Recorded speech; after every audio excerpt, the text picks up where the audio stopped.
Given us a spirit of fear, but of power and of wisdom and of a sound mind, Lord. So I just pray, Lord, that we would keep that in mind, Lord, that fear does not come from you. And Father, help us to focus on the solutions, Lord, that can mitigate and take away that fear.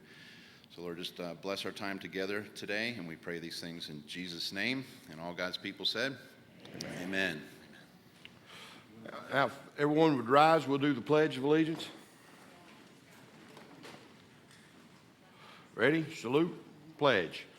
I pledge allegiance to the flag of the United States of America and to the republic for which it stands, one nation, under God, indivisible, with liberty and justice for all. Amen. All right. I think I forgot to introduce my own self. I'm Richard Walsh. I usually MC a lot of these events. Also, YouTube. I haven't made a YouTube video in 5 years, but my YouTube thing is Mr. Mad Mick 15. Me and Skinny and Scott and Southern Prepper and a bunch of others, we've kind of over the years had a traveling minstrel show just about it. But the first thing we're going to start off with this morning about looking at our threats is we've got a short 6-minute video from Sheriff Ivy. And our tech guy's up in the crow's nest is going to start playing that video now. Hello, everyone. I'm Sheriff Wayne Ivy, and you're on scene with the Brevard County Sheriff's Office. Like each of you, I am sickened and deeply concerned about the cowardly attacks that are taking place around the world. Attacks where defenseless citizens are being murdered and critically injured. Terrorists and active shooters are using every weapon available to target citizens.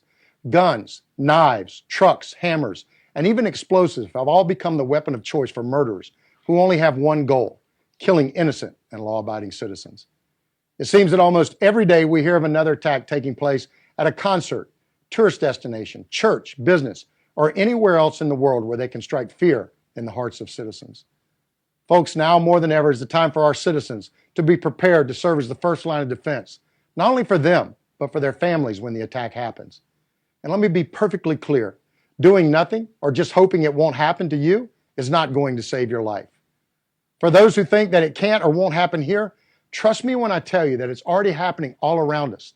And the only thing left to question is when and where it will happen again and how many more innocent lives will be lost.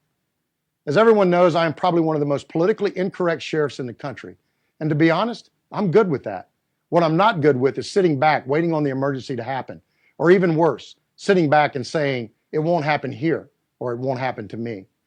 Preparing Americans to protect themselves is a conversation we need to have right now. And giving our citizens the ability to survive a violent attack is not only politically correct, it's the absolute best way we can help protect those we took an oath to protect. Yesterday, I saw a news story where in other parts of the world, they are telling citizens if they are attacked to run, hide, and tell. Really?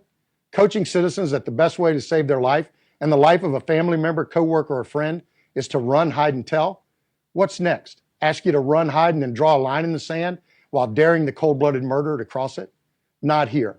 In my book, what's next is to fully understand that this is war, and you better be prepared to wage war to protect you, your family, and those around you if attacked.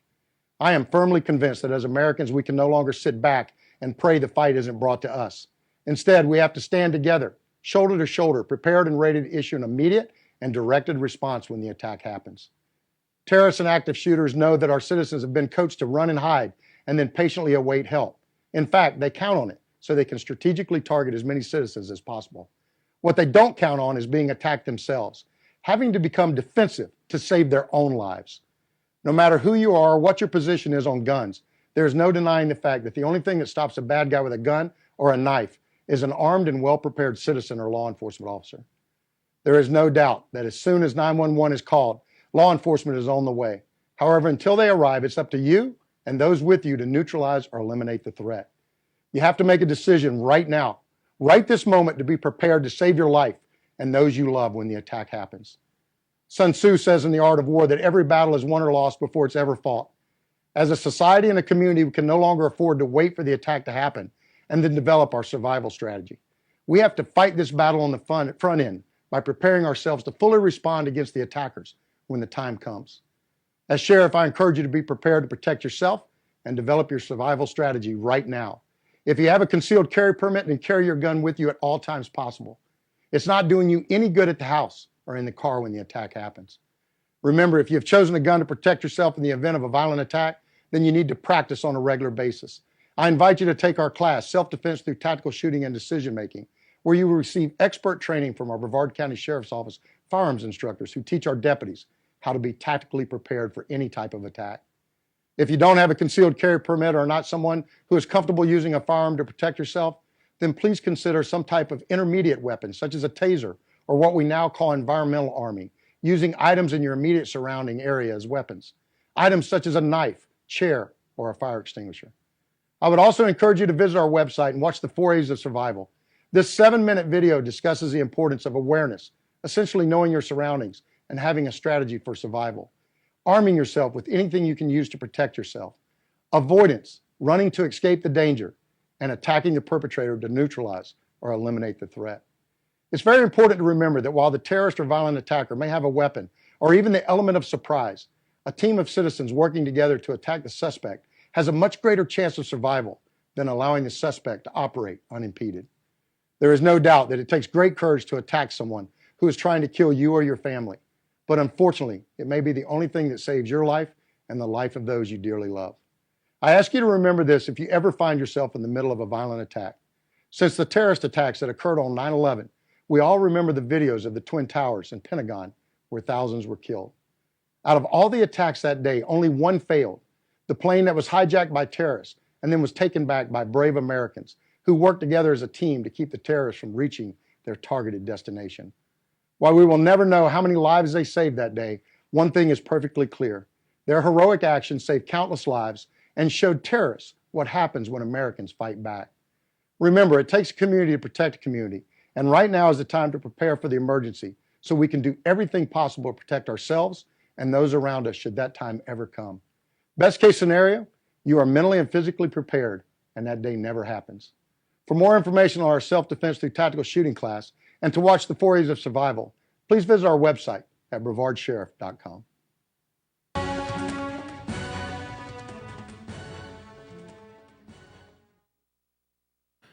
Okay, we got one more little video we're going to play. And this video is from the Gatlinburg fire. I don't know if anybody remember that.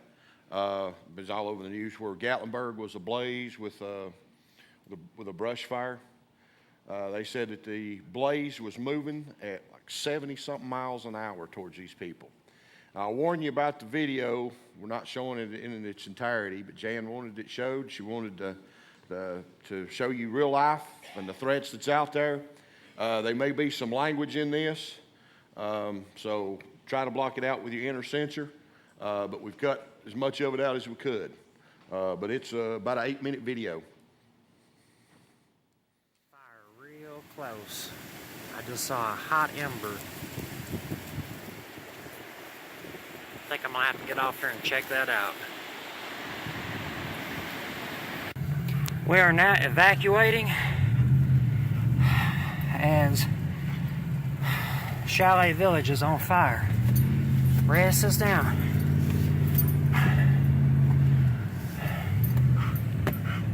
Chalet Village is on fire.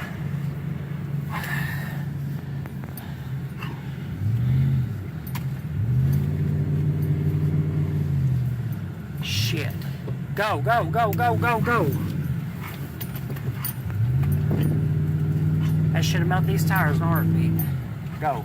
I can't see. Just hit the fucking gas. You're on pavement. Fuck, all of Chalet Village is on fire.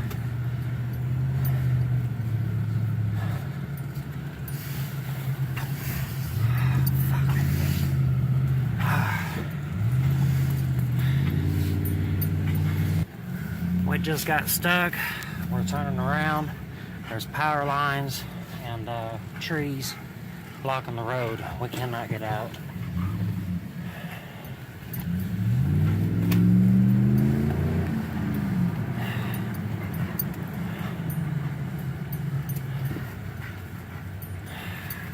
Other people attempting to evacuate. Did you turn that Coleman off at the house? It's never on. All right. Never on. That's good.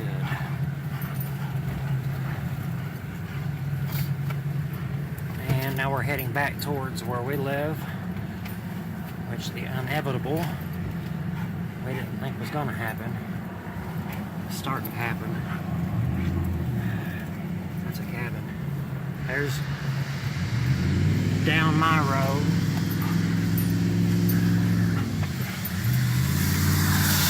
Oh shit. God.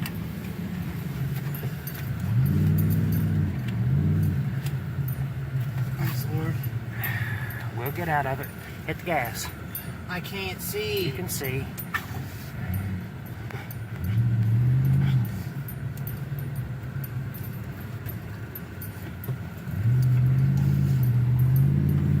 Everything is burning around us. Every cabin, everything. There you go. We're not gonna make it across that road. Shit. Oh, fuck. Oh, shit. You're good. Wow. It's okay, Red. Fuck! Hit the gas! Hit the gas! It's too hot in here. Don't worry about the lines.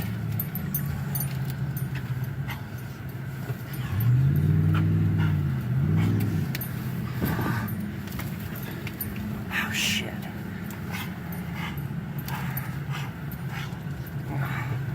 Why is every cabin on fire?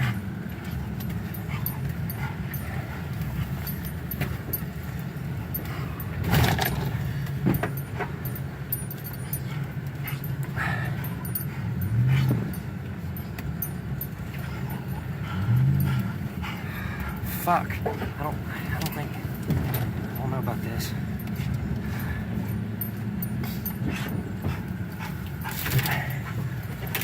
Just fucking go. Oh my god. Well, at least a tree. Dude, this started at Natty Branch. We're going the wrong way. What?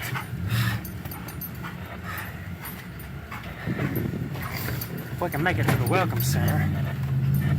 It's okay, Red. They're not even trying to put this shit out. No warning, nothing. Not one single warning on the news. And you're telling me nobody knew almost every cabin in Chalet Village is burning to the freaking ground.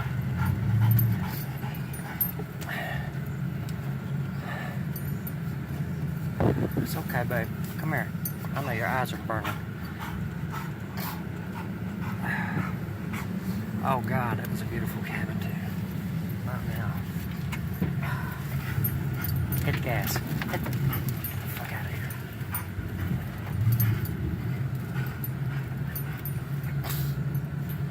Please, Lord, let us get off this mountain.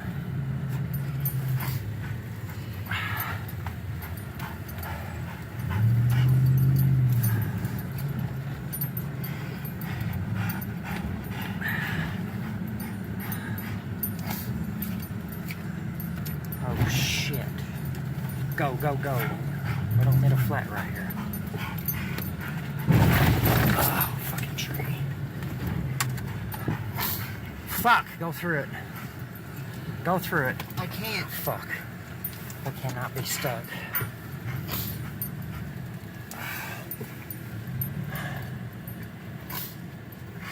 Here, hold on. Hold on. Fuck, dude, we are fucked. Shit. We gotta get out of here. Hold on. Keep her in here. Oh, man. We gotta get out of here. How's that ditch look? Not good. Try it on the left side where these sticks are short. Get a running start.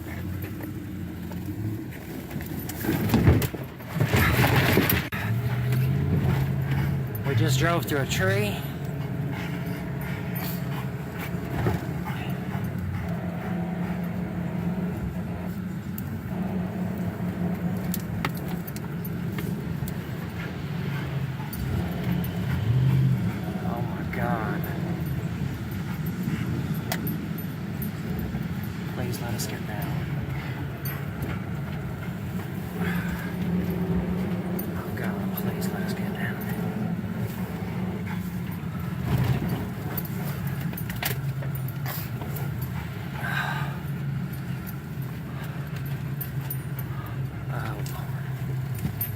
Everything's on fire. Every single cabin.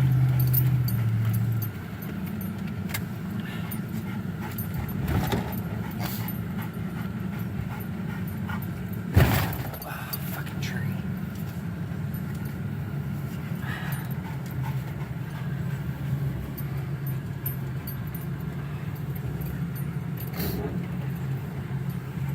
Oh my God.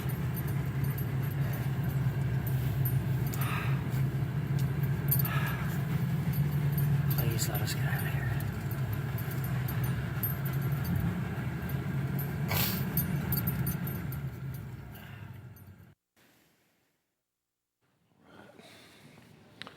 All right. Some real life footage. Whoa, I'm loud. We're going to have Dr. Farstehen's going to be coming up here in just a few minutes. Dr. Farstehen going to be coming up here in a few minutes. Before that, I'm going to show you a little something, just a little tidbit. I got tidbits in the box today of all kind of stuff. Let's see something good. All right. Everybody seen these headlamps? You seen the headlamp? This is a streamline right here. But it's got LED bulbs in it, and this is the Energizer one. Energizer light. Well, being everybody here is like a Navy SEAL and always thinking about the tactical stuff and all that stuff, I got to thinking myself, I'm like, if I was, if it was a grid down situation and, we was in a tactical situation, because, I am a Navy SEAL. Look at me. It wasn't funny. And I was thinking, I said, this right here would absolutely kill your night vision. I said, but they don't make one that I can hit a button and that thing be red, or that thing be blue or green, or another color besides a bright white 250 lumen light. So I was thinking about this in the lab there at the house. I said, I wonder how I could fix that. So luckily, I have two daughters. I have twin daughters. And they had this laying on the coffee table. This is a tactical red, and this is a tactical swift rescue, swift assault blue. But seriously, I took the lens off and painted the little bulbs with fingernail polish, because LED lights do not get hot. So I made a green light or blue light, and I made a red light. So now I can administer bandaging or whatever to somebody and not lose my night vision, and all it took was some fingernail polish on the LED bulb. So anyway, but you'll have to look for this. You'll have to order it off eBay or whatever. This assault red and tactical blue. I don't know how you'll get that, but anyway, I was maybe making a video on that in days to come. But anyway, that was just a little tidbit of information.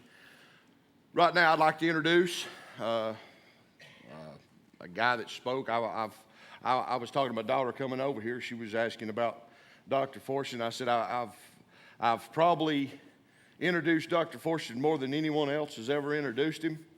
And I said, the man's met everybody from Larry King to Pee Wee Herman. I said, he's met about everybody. I said, I feel quite honored to be able to have introduced a great a man as he is so many times. And I've said many times how great a man he is and what kind of impact he's made on American society, on us. Most of us are sitting here because of that man. He started a movement. He started not really a movement. A movement is where people get up and they get up and they move a certain way and they sit down and they've moved. That's a movement. A revolution is where it just keeps coming back around. It just keeps revolving. I'd say the man started a revolution. And I think in the forward, and in the future, I've said before, when the annals of history are brought down and it says, why did so many people survive this event? Why did so many people able to be prepared? And why has America not fallen? I think they're going to point to one man, and that's going to be Dr. William Farstehen. If you would, please give a warm round of applause, Dr. William Farstehen. Thank you.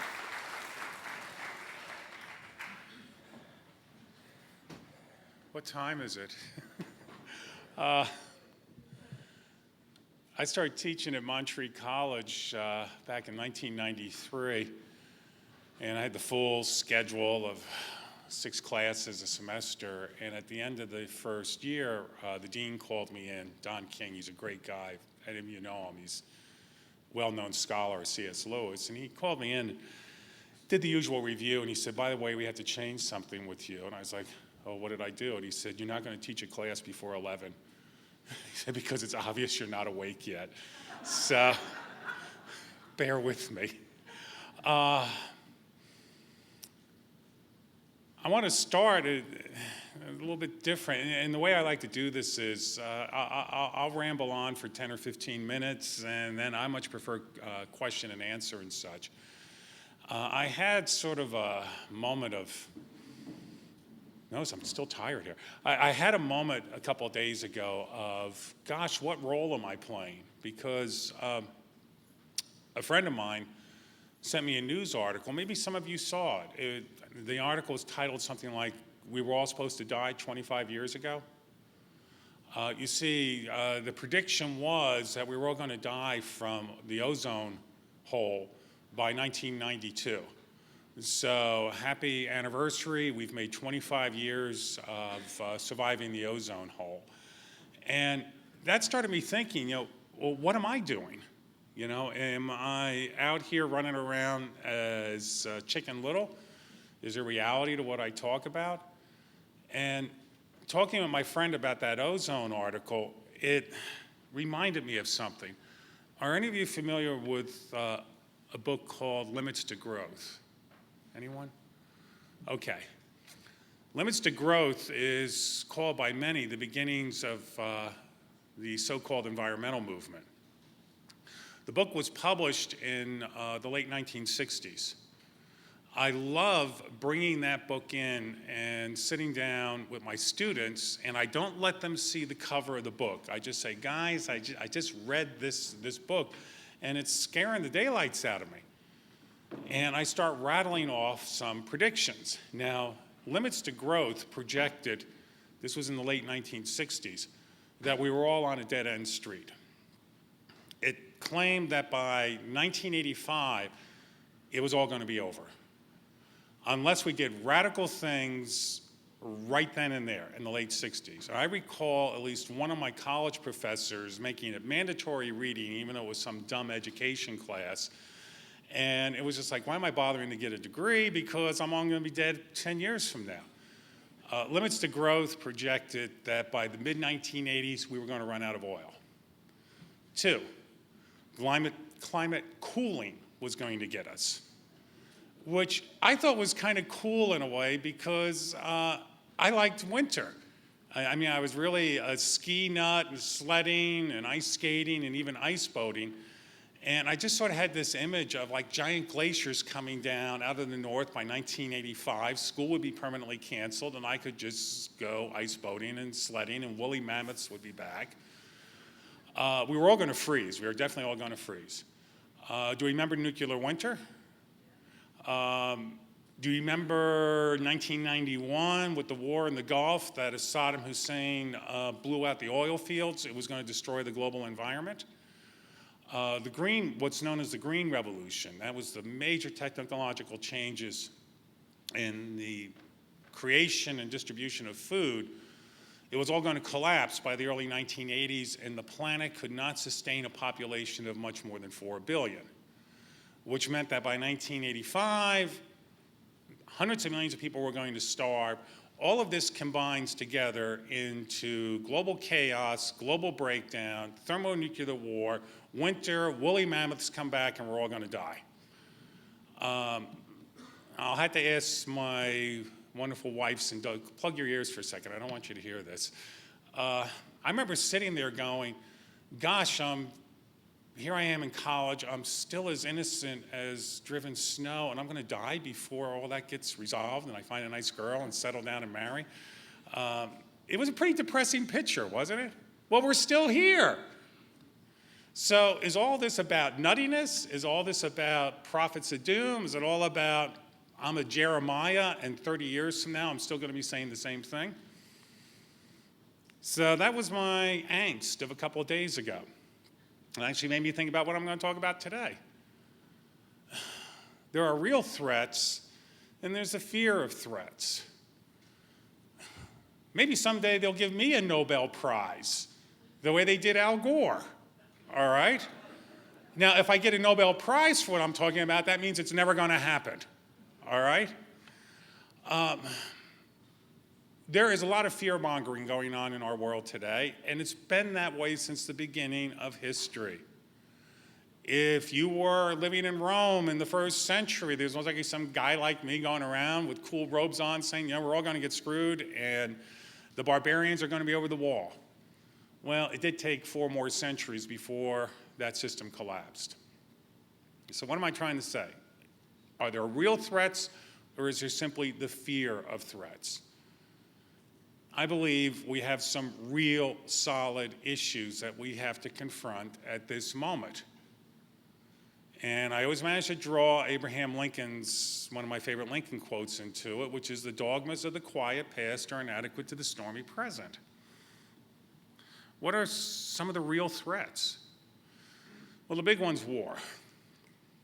I'm a military historian. Oh, wow. What is this, Glenn Beck? Yes. War! What's it good for? Yeah?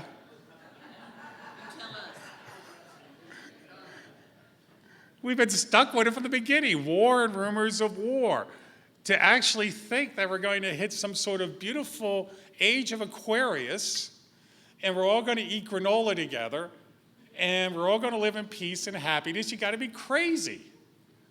By the way, I got to add, one of my favorite all-time Amazon critics for my book, 1 Second After, tells me I'm a total idiot because we could all eat kale. Yeah, I read this and I just loved it. Don't put down, put down kale. I mean, I think that's a real threat because I'll starve to death. Oh, she went on how everybody could run out on the day it all hit the fan. We could all plant kale, and in 21 days, we'd be up to our eyeballs in kale, and everybody would survive. And I did write back to her, where the hell are you going to get the seeds? So anyhow, and besides, I refuse to eat kale. And if you like kale, don't come up and try and sell me on it later. War. We just observed, well, it's been several years now. If we were sitting here in the spring of 1914, Americans. And I suddenly appeared, and actually guys have continued to dress basically the same. But, ladies, you be in all those corsets and everything else. And I say, look, I'm from the future, and I hate to tell you this, but you Americans, us, 3 years from now, our sons and husbands are going to be dying in the filthy trenches of the Western Front. And you say, what the hell for? I said, well, it starts because a crown prince in Austria gets shot by a nut job. And you may go, that's insane. That is really, how are we going to wind up in a war over a crown prince of Austria being shot in Sarajevo? And I would explain it to you, and you go, that's nuts. It never should have happened. But it did. And then when that war ended, everybody said war was so horrific, we're never going to make the same stupid mistake again. Well, it happened. And it continues to happen. And it will always continue to happen until, if your faith is that someday there'll be the second coming, which I pray for, maybe it will finally end. But until then, there shall be war. And we're talking about all new parameters of war. So let me go to the big one. Okay, you ready? Okay, why don't you write down the big one? Don't have me do it, because here, if I wrote it down. The big one?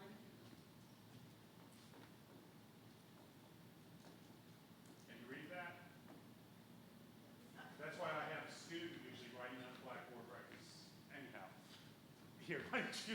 And that's North Korea.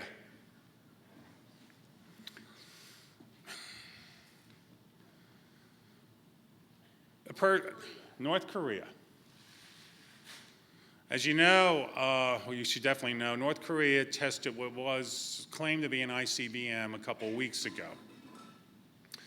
They did a rather high trajectory launch up to about, I think it was 1,700 miles above the Earth's surface, did a rapid reentry, dropped it 600 miles away. Analysis is it's a whole new generation of missile capability, and yet I hear so many alleged experts saying, well, gosh, in 3 to 5 years, they might be able to hit us. And then beyond that, people are saying, don't worry, because an effective ICBM needs a couple of major components to be an effective weapons platform. One, it needs a nuclear weapon, of course. Two, it needs precision guidance. If you are aiming at San Francisco, for whatever reason that you don't like San Francisco, and the missile winds up somewhere in the Pacific, the Atlantic, or Nevada, so what? Second, to make it an effective ICBM, in the old concepts of nuclear war and thermonuclear war, you need reentry shielding. That thing's going to loft up, get about 100, 150 miles up on a relatively flat trajectory. When it re-enters, it's going to hit at least several thousand degrees of heat as it's coming back through the atmosphere. You had to have guidance systems to handle the warhead coming back in order to put it within 5 to 10 miles of a target. And I want to pull my hair out and scream. An EMP strike, you don't need reentry systems. You don't need guidance systems. Even worse than hand grenades and horseshoes, a near miss is still one heck of a hit. All you need to do is loft it over your opponent's territory. You get within several hundred miles of an aim point, blow it at 200 miles, you have generated a major EMP. So when I hear pundits saying North Korea is not a threat, North Korea is a psychotic threat. Second, well, tied into why the big one. Some folks, critics, and I've been dealing with a lot of critics lately. I'll tell you a couple minutes about, when we get done with this, what was it popular mechanics or popular science? Yeah. The launch capability that the Koreans are developing, people say, well, the Soviets had that in the 50s and 60s. Well, those of us old enough to remember can remember something called MAD, Mutual Assured Destruction. I say, thank heavens that the Soviets were alleged atheists. They did not want to inherit a world that was devastated or their own country devastated. Mutual assured destruction means that no matter how many weapons you loft at me, in turn, enough of my weaponry will survive. If even only 50 to 100 warheads survive, I will counterstrike back. You will be devastated as well. Nobody wins. Or remember the old movie War Game, where at the end the computer runs through all these and finally says, this game is stupid, how about a game of chess? The ruling elite in North Korea are not rationalist. They're bloody insane. I mean, when you have a guy who's executing people by mortar fire, yeah, he shoots mortars at people he doesn't like, he has them tied to a stake. Where news item a couple days ago, they go into schoolyards, bring out the elementary school kids, and then execute people in front of them to convey a fear lesson. This guy lives in a vacuum of hate and fear, and he just might very well, if pressed over the limit or decides for boasting rights, I'm going to completely restructure the global order and take out the hated enemy, he launches on us. I recall many years back, I just found a new friendship in my life. I was working in Washington, D.C., on my doctoral dissertation, and I had formed a great friendship with the House Minority Whip, Newt Gingrich, who, by the way, was a key factor in directing me towards writing One Second After. I was up in Newt's office one day, And he's on the phone, and he's having a shouting match with David Gergen, who was, at that time, advisor to President Clinton. Recall, back in the early 90s, it became clear that North Korea was driving for nuclear weapons. The argument was, you guys don't have a plan. If we don't address the issue now, someday they're going to be nuclear armed. Oh, don't worry about it. In other words, kick the can down the road. That's why I see that we are heading, at this very moment, into a very serious threat level. We can't kick the can down the road any longer. North Korea, low-end estimate, has 10 warheads, high-end estimate 30 to 40 warheads. They're transitioning from fission, atomic, to thermonuclear capability, but you only need a fission bomb to trigger an EMP. Estimates are they're making anywhere from 3 to 10 to 12 warheads a year. If we kick the can down the road another 5 years, we'll be facing a North Korea with over 100 nuclear weapons. Even if their success rate at launch is only 20%, that means they could still put 5 to 10 EMPs over the United States. This is similar to 1938-39, when after Neville Chamberlain, with all his appeasement, remember, peace in our time, Winston Churchill, a day or two later pointed out, I said, no, there's going to be a war within a year. I believe it's going to get a lot worse before it gets better. I pray we might be successful in taking out North Korea's leadership and triggering some kind of transition, but we've seen what happens when we've done that in places like Libya and elsewhere. The transition just makes it worse, but we're going to be in a conflict. Subset, anytime we say North Korea, also say Iran. In fact, you hear some of the more intelligent folks are saying, you know, actually, our dealing with North Korea is a clear message to Iran. Giving them $150 billion is not going to change their policy. And again, mutual assured destruction might not work. When you have a ruling elite that believes that their hidden imam lives in a well in the holy city, and they go and pay the guy a visit and drop messages down to him, that's troubling. Subset 3, Islamic terrorism. Oh my God, I said it. How many of you kind of cheered a bit when you heard that on Inauguration Day? It was finally called for what it is. It's Islamic terrorism. I highly recommend, maybe some of you have read the article, go back to Atlantic Magazine a couple years ago. I believe it was March, when was it, 15, Robin?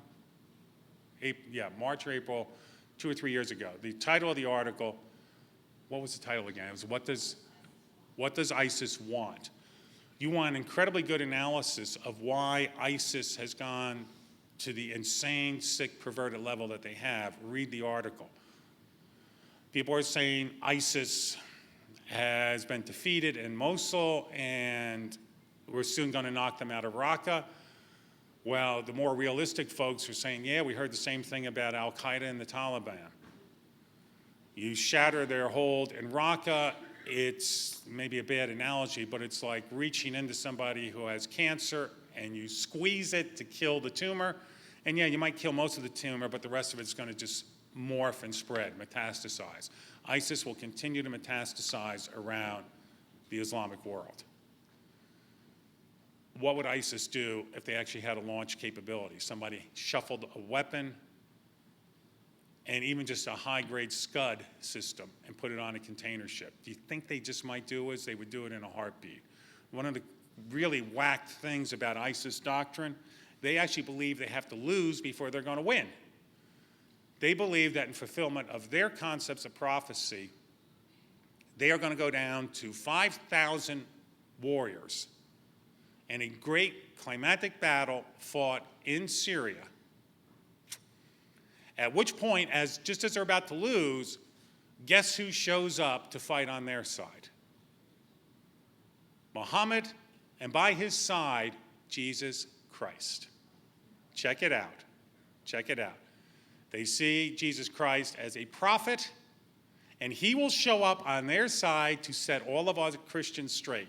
Now, you take that kind of doctrine and combine it with a nuclear capability or even chem or biological, that is something to be worried about. So, anything else on, well, whoa, are you depressed? Is it time?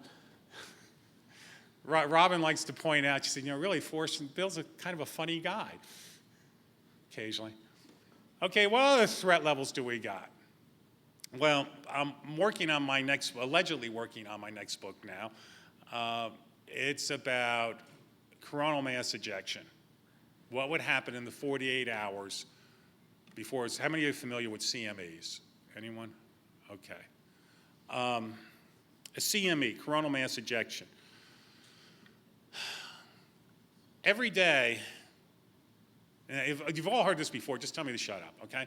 But remember in science class, your 7th grade science teacher, Mr. Finfer, would take you, and that was my 7th grade teacher. He was good.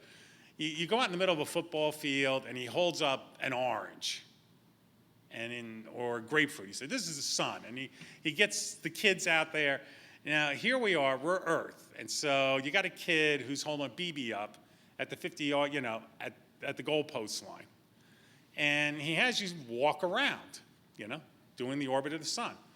Except this is depressing realism 101. Mr. Finfer puts on a blindfold, and once a day, he shoots a pistol.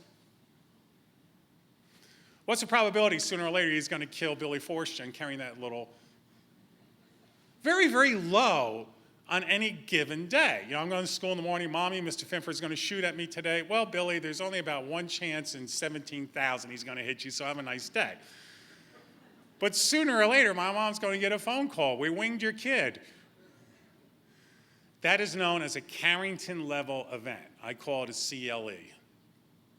It's named after a solar astronomer, Carrington, who in 1859 observed a major solar storm on the surface of the sun. He actually photographed it. He was the first one to connect solar weather to Earth.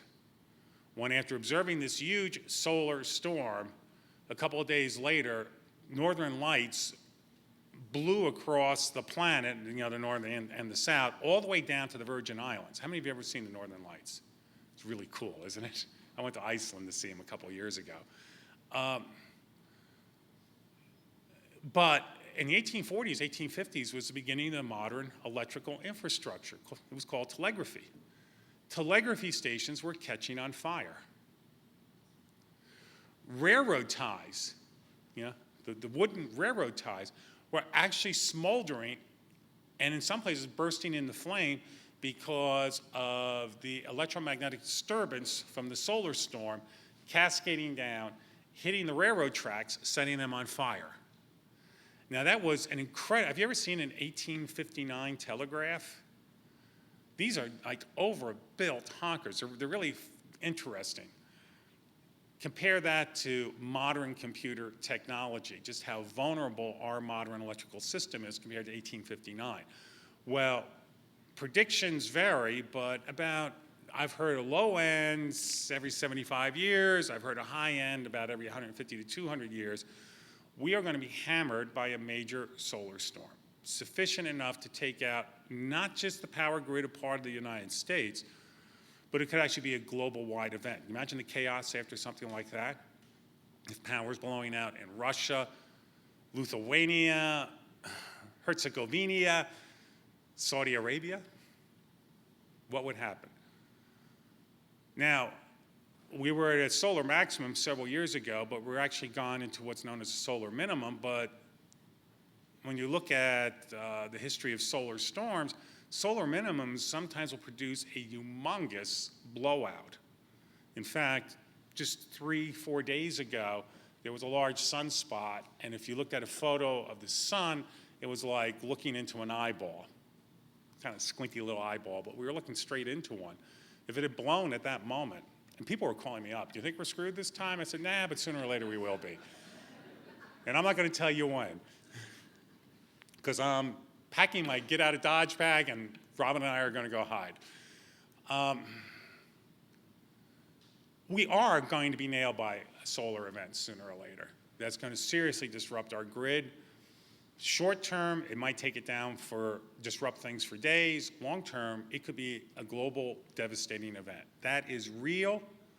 We are only about 160, 170 years into what we could call the electrical age. We've already had one in 1859. Sooner or later, another one's going to hit. So, are we sufficiently depressed? Do you want to add more? Sure. What the heck? Pandemics? I think we dodged a bullet a couple years ago with the whole Ebola thing, but where I'm concerned about is weaponizing of biological agents. Guess who's doing that? North Korea. Has it been done before? Yes. The Japanese fought an undeclared war with the Soviet Union back in the late 1930s. The Soviets sufficiently bloodied them that they decided that we would be an easier target. They learned a lesson. But what has been really underreported is the Japanese did use biological agents against the Russians in the late 1930s.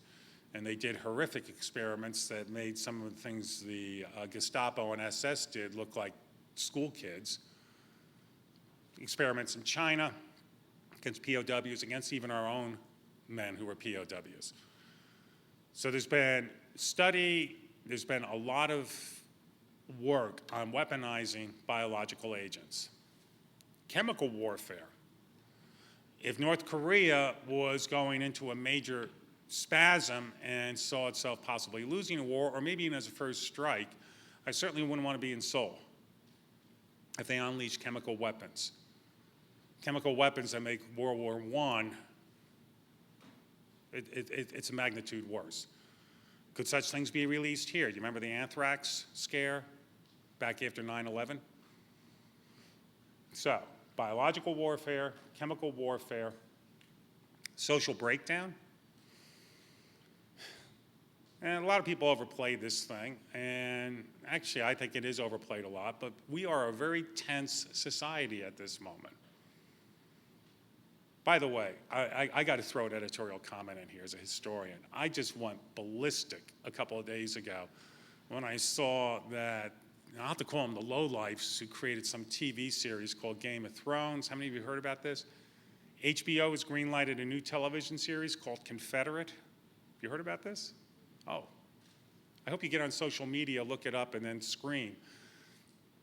HBO has greenlighted a new television series in which the South won the Civil War, and it's 2017, and slavery still exists, and we're going into another Civil War. How sick and perverted.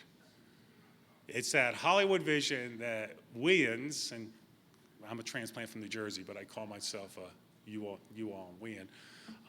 I married an Atlanta girl, that makes it official.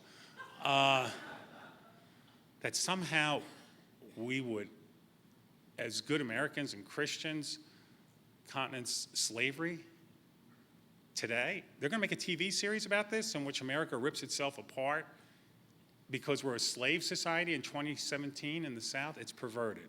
Look it up. Spread the, so if enough people scream, you guys are sick, maybe they will kill the idea, because it's only going to make things worse. But we are in the most tumultuous times. I think it's gotten worse than the 1960s. Could we find ourselves in a major conflict against ourselves? I pray not, but it has to be on the board, and I would call it internal conflict or social breakdown. Robin, what did I miss? Let me drink some coffee while you... What other things can we be depressed about this morning? Let me think. Depression. We're all getting depressed, aren't we? I wake up at 2 o'clock in the morning. She says, oh no, what do you have a nightmare about again? I say, oh, I'm just depressed.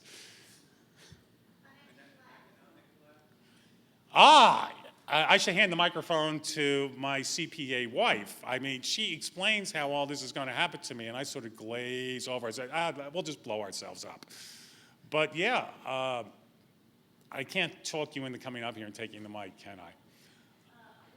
I'll say one thing. James Ricker's The Road to Ruin. This is the book to read.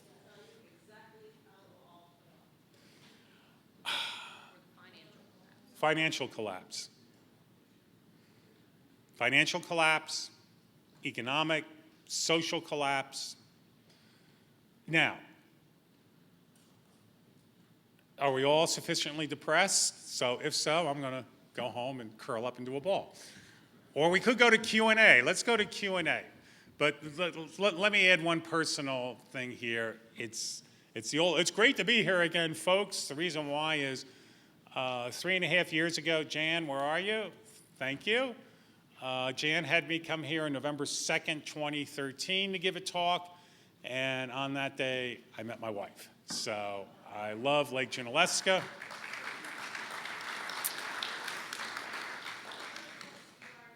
What?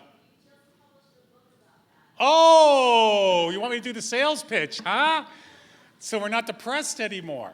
Yeah, I had a book come out last week. And it's about the end of the war. No. It's called Twin Flames. It's written as a novel. It's about how Robin and I met and fell. Excuse me, I don't mean to be belching in the middle of this. It's the coffee, dear. Okay, how Robin and I met, fell in love, and got married. And it's called Twin Flame. And you can get it on ebook for what? $3.99. What a deal. And the fun thing was I co-authored it with a very dear friend of mine, my childhood buddy, Norlie DeClassis. We grew up together in Jersey. And she works as a counselor, so she provides analysis of how relationships work and such. But it's an actual happy love story. Nobody gets killed. Nothing blows up. The dogs live. And we run off into the sunset with our brand new little puppy and live happily ever after. So, thank you, Robin. But there's a lot in the book about Bill's personal growing up, childhood, things like that. So I think it's a great read for everybody. Well, guys might like the romance too. I mean, we can be alpha males and get all sentimental. Well, why don't we go to Q&A? I've rambled too much. So how are we going to work this, sir? Do we have come down to the microphone, or you hand the microphone? State your name and what you're having angst about this morning. If you don't mind, I'm going to sit down for a second. My name is Tara Lee Hunter, and I would like to know if you know anything about financial martial law. Financial martial law. Yes, but financial. Martial law. Yes. Robin, do you know anything about financial martial law? Because I really don't. Cashless society? Or I'm not sure, ma'am.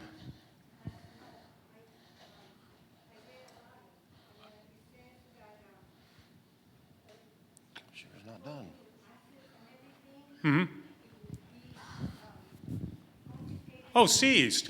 Oh, yeah, Cyprus. Robin, would you do me a favor? Come on down! Wow. Robin Franklin. Did you get your question asked? Come on down. Okay. Here, would you just hop up?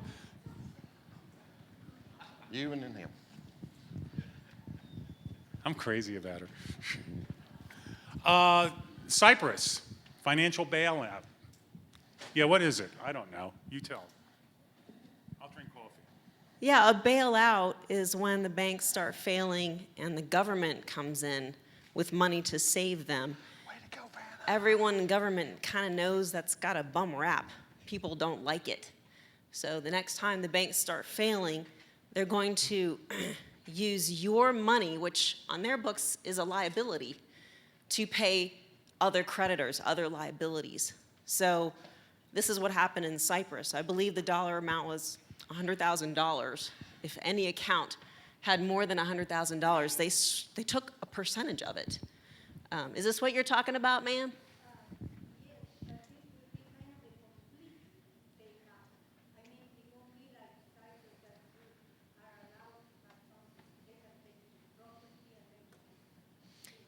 I mean, I think that's possible. I don't think it's likely that they would take everything. Could be incremental. But yeah, it's possible if things got bad enough. But I do believe the bail-in it's already in plans.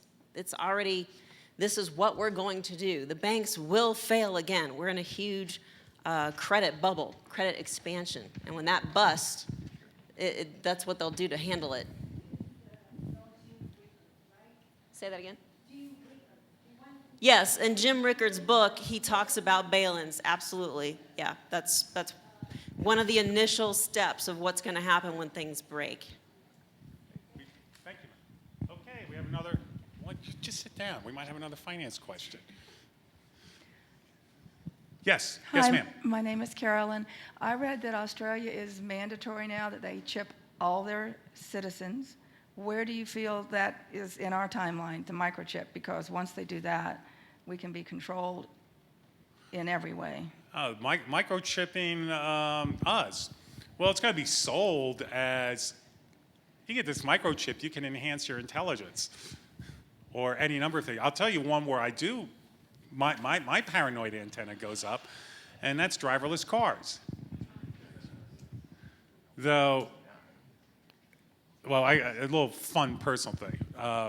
Robin got a new car a couple months ago, and we're illegally parked outside. It looks just like a cop car.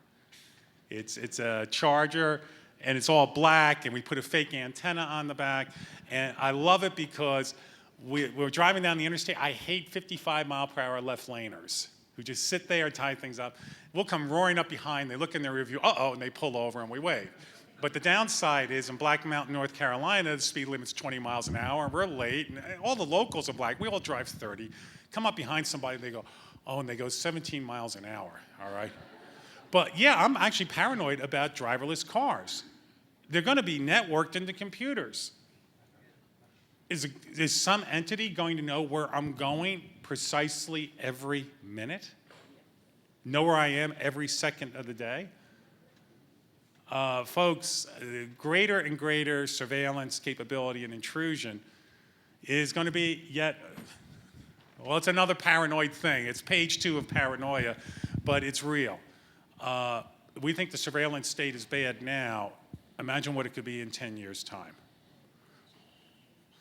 Oh, yeah, Robin pointed out already, chipping you so you could pay for stuff.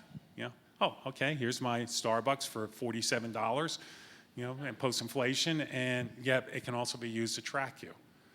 I wouldn't do it. Next question. We should call this depression in the morning, okay? And it's a beautiful day out. My name is Tim Lynch. Thank you for your presentation. I'm curious, you mentioned the Ehrlich's book, The Disaster, that they took a mathematical exponential curve and they projected disaster across the face, and none of it came true. Right. We all remember when oil was going to be so expensive, we would exhaust it, and now it's cheaper than when we were kids in real terms, actually. Yes. Everything you have on your board, with the exception of one, which is the solar storms, the Ehrlich's band of confidence interval was like between 0 and infinity. I mean, they had a line in the middle, but precision is not accuracy. So the only thing that has anything to do with nature is solar storms. The rest of it has to do with us fallible human beings and our complete idiocy. So what probability do you assign to any of these things? Which are the higher, which are the lower, and what number would you put with the big one and each one of these things happening in real time in our term? The Bible even has the apocalypse, which is a prediction about the same thing. So give us your apocalyptic profile. My apocalyptic profile. And that's an incredibly good question. Thank you. Thank you. Okay, let me take another sip of coffee. Somebody over here is next. Solar, 100%. Not necessarily in our lifetime, but it is inevitable. Sooner or later, there will be a CME event, major coronal mass ejection, that could profoundly impact the highly delicate electrical infrastructure of the world. Inevitable. Okay. And what happens to, even if we have a 5 to 7 day disruption, in order to protect the grid, the best response, if we know, we'll know a CME is coming. The best response, which there's no training for yet, is to shut the entire grid down or power it down, except for certain key essential communications. But that therefore means, picture this, a leader that we trust, and I'm not saying we trust or distrust the current guy, but let's say we get a real leader that we trust. Ronald Reagan comes back. Well, I know it's a avatar of Ronald Reagan. And he says, my friends, and we all believe the guy. He says, for all of our well-being, we're going to shut the grid down in 6 hours. It's going to be off for 7 days. Go home, chill out. What will the local Ingalls look like 30 minutes later? It will be mass chaos. All right? Can I tell you a funny story for 1 minute? I used to do a radio show called The History Guy. And one day I was driving in, it was snowing, and I was laughing about how everybody panics for milk and bread. I staged my death on the radio. I think some of you heard about it. Maybe some of you actually heard it. Got on the radio, they introduced me, the producer says, Bill isn't here, he's down at the local Ingalls Market, and over to you, and we had the sound, you know, this is Bill Farstehen reporting from a nearby Ingalls Market. It's chaos, it's utter chaos out here. I have my milk, I have, lady, wait a minute, this is my bread. No, oh my God, no, not a gun. Bang, bang, bang. Ooh. And the producer goes, Bill, what happened? So they go to a commercial break, and the manager came running in. He's, what the hell are you guys doing? The cops just called. They want to know if this is real or not. So, and did any of you hear that broadcast? That was about 12, 14 years ago. But imagine even in the most trusted society, where we're all eating granola, and we're all eating kale, and we're all getting together, and they tell us, we're going to turn everything off for 7 days. And by the way, your ATMs won't work. Your reality TV is gone. Oh my God, no, we can't find out what happened on that stupid island. You can't get food, you can't get, everything's gonna go offline, and in cities it means your water, so fill up your bathtubs now, blah, blah. It will go chaotic. But you've raised a great question. Probability of war. It is inevitable. War will be with us until the final day of judgment. What will be its intensity? We have gone 75 years without taking the genie of nuclear and thermonuclear war out of the bottle. Well, the Pandora's box, somebody's going to open it someday. Our lifetime, as more and more unstable states acquire nuclear weapons, the probability goes up. A friend of mine who was with DOD and knows this stuff well says, not many people talk about it, but keep an eye on India and Pakistan. And from there, it morphs across the entire South Asia. So I would say probability of war, 100%, whether EMP'd or not. Within our lifetime, I can't make a gamble on it. Disease, I really do have great trust in our medical capability to try and jump ahead of some of this. But is it inevitable? Sooner or later, yeah. Is it going to be like Bring Out Your Dead, Monty Python, The Black Death, or whatever? Possible. If 10% of the global population gets wiped out in a major pandemic, that's 700 million people die. In an age of modern media, do you know what kind of panic that's going to produce? I mean, if 10 people died in one day from a new disease that suddenly pops up in New York City, what do you think New York City would be like on day 2? Absolute panic. Financial collapse, Robin? 100%. 100%. Therefore, go talk to Jan, and remember what the Boy Scouts say, be prepared, okay? But that's a great question. How much time have we got left? You got time. Keep going. Okay, I don't want to, where's the old grouch? Where is he? He's in the back. There you are. You tell me to get the heck off the stage when it's your time, okay? Yes, ma'am. There is a famous quote, well known by Rothschild, where he said, give me control over nations' currencies, and I care not who makes the laws. Could there not be some kind of a false flag cyber event brought on by the global power elite who want to cause a convenient crisis for them to make their big move and to step in with the solution that the Bilderbergers and similar societies, including the Council on Foreign Relations, have been working on for many years? Absolutely, yeah. Oh, hi. Hi. What's your name? Yes. What's your name? You know, when she first came up and asked me a question at that 3.5 years ago, it was like the Charlie Brown cartoons. She started talking, and I was just like, and she was like, wah, wah, wah, wah, wah, wah, wah. And she says, I still am that way every morning. She said, Bill, would you take the dog out so it can pee? And I'm like, huh? I haven't had my coffee yet. So, yeah, absolutely, ma'am, to be serious, absolutely yes. Well, a cyber event is the perfect crime because you can't even track who did it. Mm-hmm. Our own government could do it in collusion with local power elite. We'd never know. We would just want a solution and we would all comply in ways that we could never conceive of otherwise. You think? Absolutely, and look at the malware attack that impacted, what, hospitals primarily? And who's the prime suspect? North Korea. North Korea. Cyber warfare is the new first wave of war. I mean, go back, read Sun Tzu and so many other military historians, but you know, those commenting on war. And the first steps of war is not just, oh, I'm going to go to war and I'm going to blow them up tomorrow. It's about intelligence gathering and sowing confusion before you strike. And it's done when the vast majority of people do not even yet know we are at war. And by the way, we are at war right now. Let's get real. We are at war. And there are many agents out there and nations that want to see us destroyed. Next, state your name and your anxiety. I got a funny name, but I'll say it. My name is George Bush, but it's spelled B-U-S-C-H, not S-H. Okay. My question is... I voted for you. My question is, what's happening in Silicon Valley? AI, artificial intelligence, where machines are making decisions rather than men. First of all, thanks for your service. I can see from your hat. Thank you very much. You want to know the people who know the real value of freedom? Talk to people wearing those hats. AI, well, gosh, I started out as a science fiction writer back in the late 1970s. My first 10 or 12 books were sci-fi, and I used to be a big thing back then.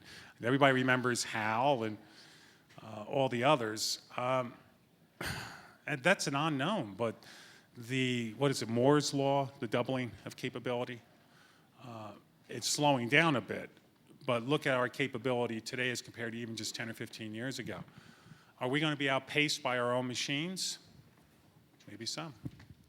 I remember seeing an article just a little while back as to postulating why we have not met intelligence life out there, or at least a reasonable facsimile thereof. I mean, I'd be happy if we met somebody, an alien, it turns out they were from California. It's just, well, it is an alien planet. The theory was maybe the vast majority of advancing civilizations destroy themselves before they can actually get to the point of interstellar travel. You know, my old favorite television series, the remake of Battlestar Galactica.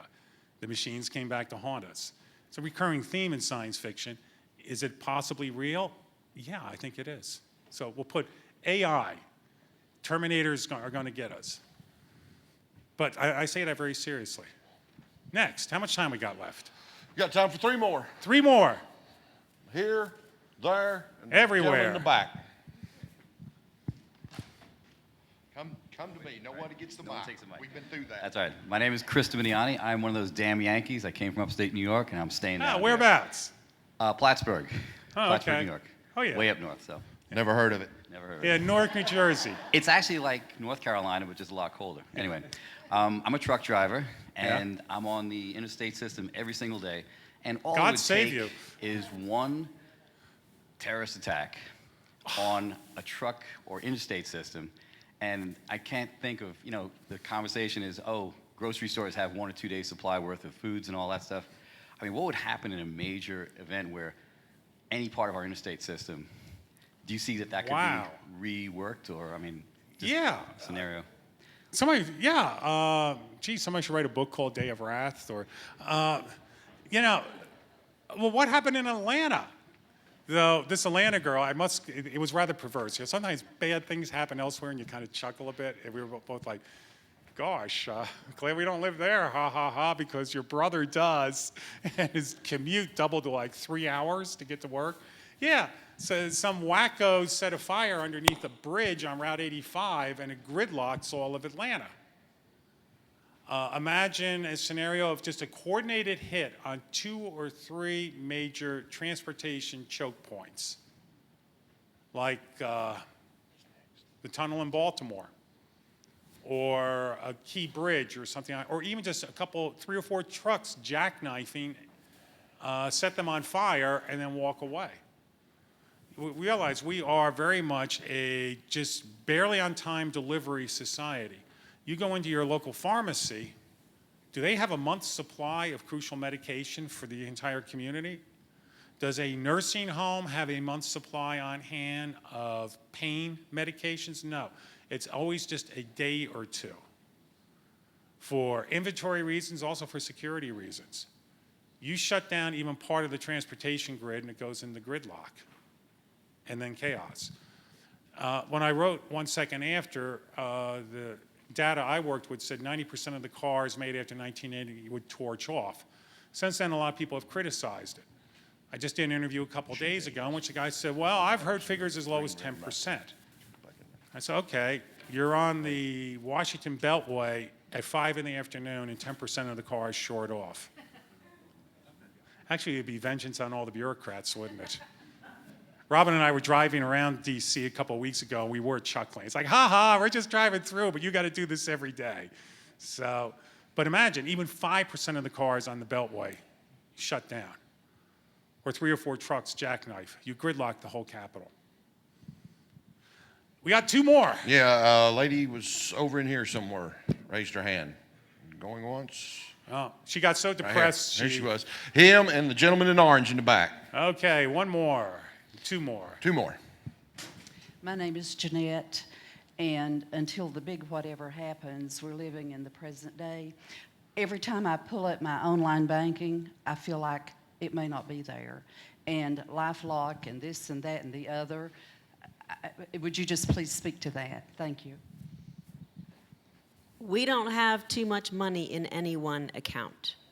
And I like credit unions. Does that answer your question? Yeah, when Robin took over everything, including completely redesigning the house from one end to the other, she also took over the finances and the accounting and keeping me on schedule, and so make sure you comb your hair before you go up there. She spreads whatever money we have across a number of different accounts. We also keep other type of financial assets on hand inside or nearby that are outside the banking system. And I'd urge everybody to do the same. Starting with the very first question from you, ma'am. We hit some sort of financial crisis and suddenly, oh, well, we're all good Americans and we're going to define this as your tax for the year, but we're seizing 10% of all your accounts. But you can write it off with next year's accounting. $100 a year, yeah. Or I'm very anxious just about online banking in general.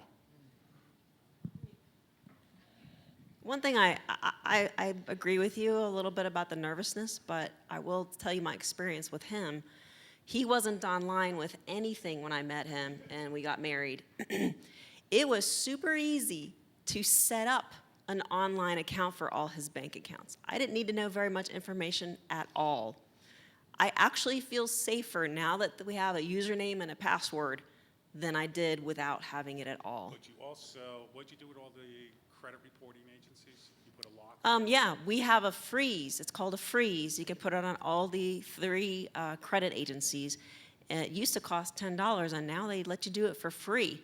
It used to be you had to have had some sort of identity stolen or some sort of threat to do it, but now you can do it for no reason at all. Most of them, you can just do it online with a link. You put a freeze on your credit for Experian, TransUnion, and the third one, I can't remember, Equifax. And if you apply for credit, you have to have like a 9-digit code to get that credit. So oddly enough, I put a freeze. I put a freeze on my kid, even though she's got no credit. So I've got one on mine, all of mine, and all of his, and I keep those numbers in a safe. You have questions, free consultation for the next hour. One more. Yes, Dr. Farstehen, could you please explain the three parameters of a EMP, H1, 2, and 3, and how it comes in stages? I just learned this in the last few days. Yeah, and a CME is quite different than EMP in terms of the frequencies and such. And I'll confess, you got me a bit on that. I do know what I've focused on is that first initial surge and that first microsecond of the burst, the gamma rays coming off of a weapon burst, strike the upper atmosphere, set up an electrical disturbance. It's referred to as the Compton effect. That hits first, and people think, well, what about my surge protectors? Your surge protectors will react to things like lightning strikes, but a lightning strike comes through your surge protector like this, whereas an EMP, that first strike is boom. And then there's a series of fluctuations across several hours, whereas a CME actually can resonate for 5 to 7 days. So like hitting a bell and it continues to echo. I don't know, I'll freely admit, the actual 3 parameters. Is there anybody here who does? Well, maybe I'm going to point people to you because you read the article and maybe you can share where you got that information from. I'm going to get it from you as well. Beg your pardon? Yes? Okay. Okay. So you have the first initial hit that starts blowing things off, and then you have a secondary wave? Yes.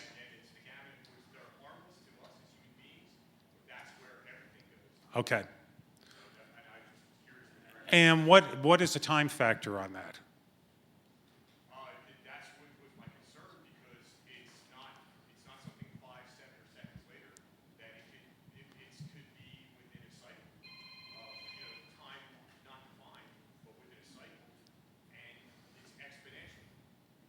Okay. All right. I'm going to have to look that up. Okay. I think we're just about, the old grouch is looking grouchy. Let me wrap up with the following. I always do this with my favorite quote. The guy I like to quote, Abraham Lincoln, and his address to Congress during the worst days of the war, 1862, December, in which the dogmas of the quiet past are inadequate to the stormy present, which I've already cited. And then he goes on to say, we must disenthrall ourselves, and then we shall save our country. Abraham Lincoln, no matter what side you saw that war in 1862, we managed to save our country and pull it back together, create the greatest country on the face of the earth. We liberated the world from fascism. We stood up to the world against communism. We have to face the threats today of Islamic terrorism. Go back to 1862. Few people believed that America was going to get through that war intact and go on to be the greatest nation in history. I believe we still have that right stuff in us today. God bless all those who stand on the front lines. And God bless gentlemen like you right there who did offer your life, if need be, to defend our nation. Let's keep all those who protect us in our prayers. God bless America.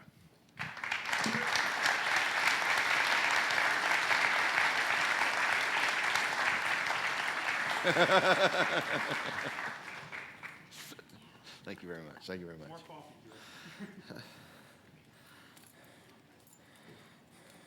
All right.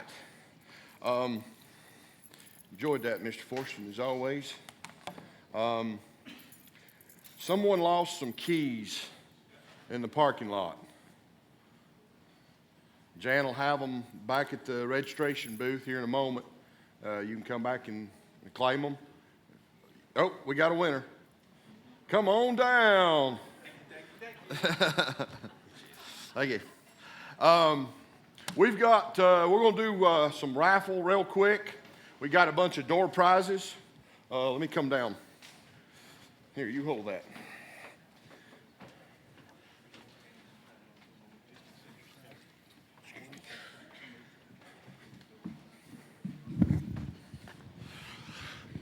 We're going to pull some raffle tickets here. You've got a few minutes if you'd like to go to the restroom and give the ticket to the wife or husband or whoever, and you can go. But let's come to this lady right here, have her reach in there, pull me out a ticket, and let's see who wins.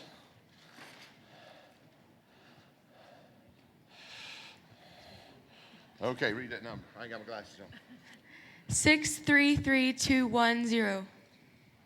Say it again. 633210. Okay. Man in the back. All right. Come right here. Come right here. Let's have this young lady right here draw one.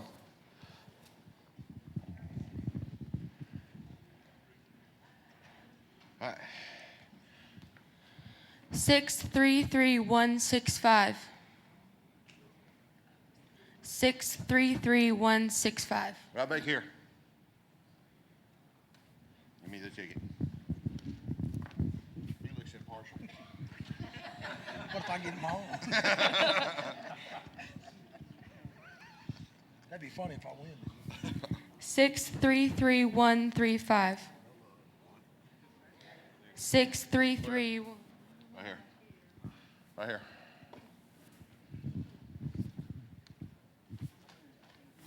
Have her draw.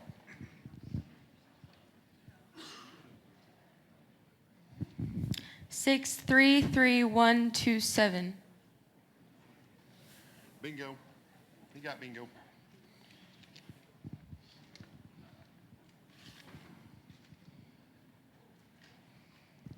Six three three 130. Anybody? Up here. Set it down. He's got to come down.